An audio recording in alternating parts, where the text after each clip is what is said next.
What's changed from last year with their team? There's probably more of an emphasis on getting the ball inside. Solomon and Kravitz. Obviously, Alan Crabb was very talented last year running off screens and was one of the elite shooters in the country. So, they ran a lot of screening activity for him last year. Not that they don't do any of that this year, but they're looking to get touches inside more. And then, of course, Cobb's on the perimeters. He was good last year, and he's really good again this year. You noticed from 1 year to the next, your team loses to a team in the next year.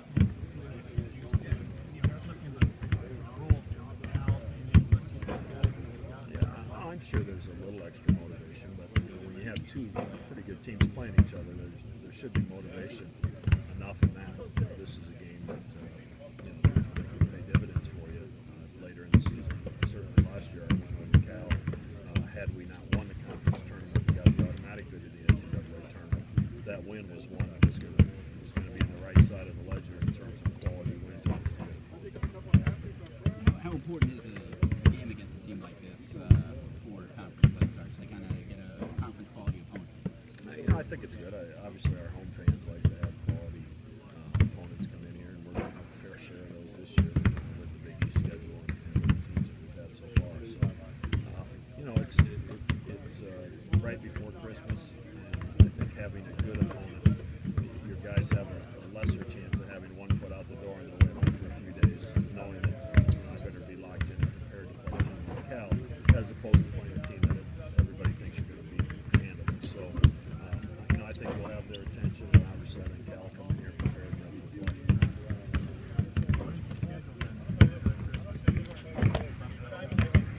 We're off the 23rd and the 24th, and we practice the evening of Christmas night. So I think most everybody, except for Jahans and Devin, I think they're sticking around here. I think everybody else will be on.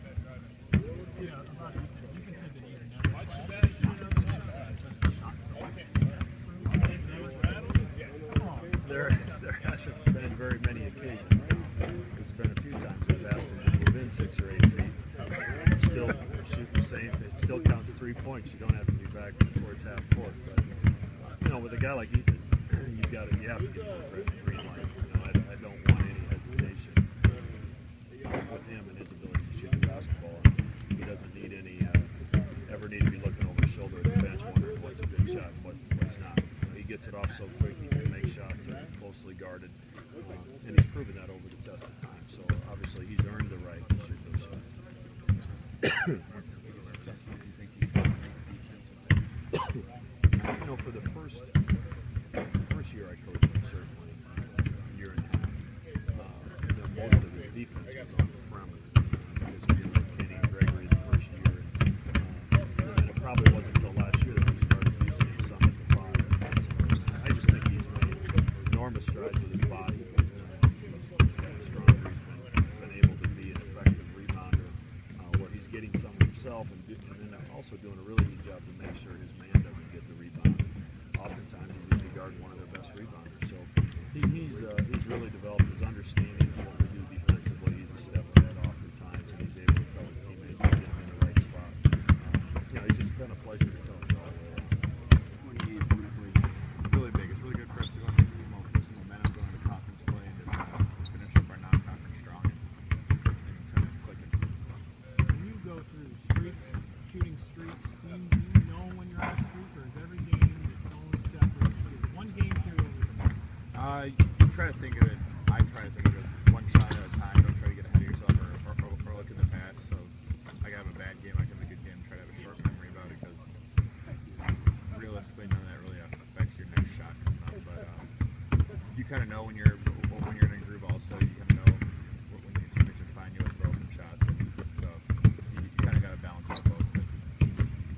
Are you settling in with your spot right now?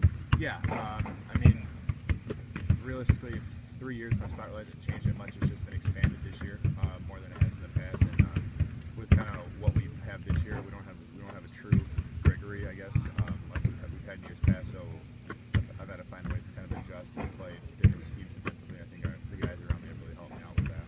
Yeah, I mean, you've always been able to bomb away. What have you improved on the most besides three-pointers? Just being more efficient when I'm out there. That doesn't necessarily mean shooting. I my sister up, just catching people in the right spots and being in the right spot defensively. We don't have any shot blockers on our team, so we really got to make sure that we're in the right spot so we don't with the way they're calling the fouls, make sure we're in the right spot so we don't get really foul trouble.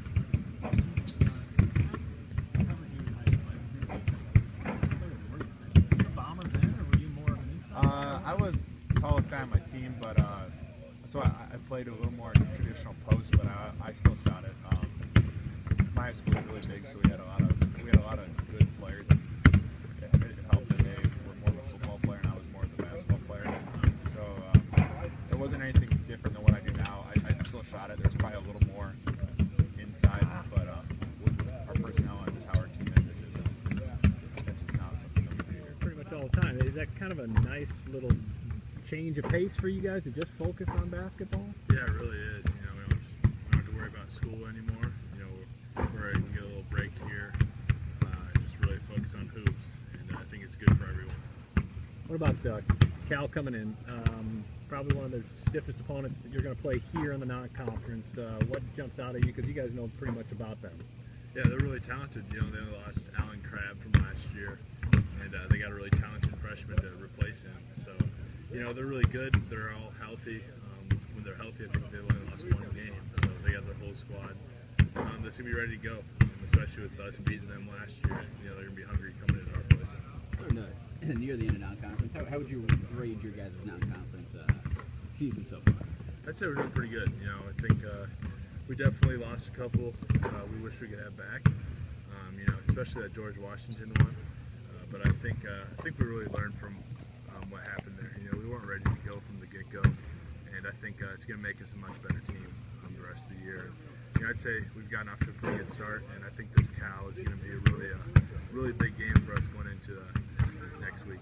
With Ethan kind of settling into the starting five, do you guys like what's happening there? We do. You know, I think Ethan's really filled his role, and you know, I think Will Artino, especially coming off the bench, has been huge for us. So much energy, and you know, Ethan just spreads the floor for everyone. So it's been a good move for us. You mentioned that him spreading the floor. Is there a decided difference in the way you play offensively when Ethan's on the floor because he's going to give you a little more room? Or how does your game change when he comes in the game? You know, it doesn't change a whole lot. You know, I don't really change the mindset at all. You know, I think we feed off each other really well. And I think, you know, maybe I don't get up as many threes, but I think the games he started, I've shot just as many to start the game. So, you know, he really spreads the floor out, like you said, and it gives me a little more space to work in the post. And I think we have different sets we run when both of us are together. We got 2 more at home in non-conference. How important is it to finish the non-conference strong? It's really important. You know, I think this will get us rolling into Big East play. You know, I think this Cal is going to be a huge test. And, you know, Chicago State's played a lot better this year. You know, they've gone into some places, and they're not going to be scared of us here. So, you know, I think these are 2 really important games, and, you know, it's going to define how we start the Big East play.